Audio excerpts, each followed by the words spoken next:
جی رائے صاحب बिस्मिल्लाहिर्रहमानिर्रहीम। सबसे पहले तो हम मजम्मत करते हैं इस बात की कि गुज़श्ता तकरीबन 24 घंटे से जो एक ऐजानी कैफियत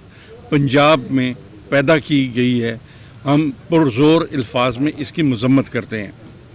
मैं समझता हूँ कि किसी भी जमहूरी माशरे में इस बात की इजाज़त नहीं दी जा सकती कि किसी इलेक्टेड गवर्नमेंट को, जिसको अवाम ने मुंतखब करके भेजा हो, उसको एक गैर मुंतखब शख्स जो है वो एक ऑर्डर के ज़रिए ख़त्म कर दे। हम पहले दिन से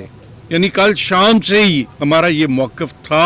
और हमारा ये मौक़िफ़ है कि गवर्नर पंजाब ने जो भी इक़दाम किया है वो गैर आइनी और गैर कानूनी है, और पंजाब में नहीं बल्कि किसी जगह भी इस चीज़ की मिसाल नहीं मिलती कि गवर्नर ने इस तरह का कोई गैर कानूनी और गैर आइनी काम किया हो। लेकिन हमें अफसोस इस बात का है कि मुल्क हमारा इस वक्त जिन हालात से गुज़र रहा है, इन हालात में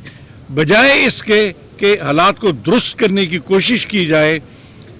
हमारे मुखालफीन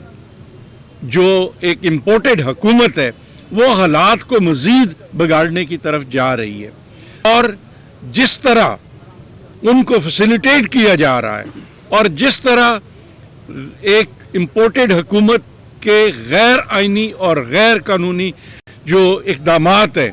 उनको इम्प्लीमेंट करवाया जा रहा है, मैं समझता हूँ कि वो भी हर लिहाज से काबिल मज़म्मत है।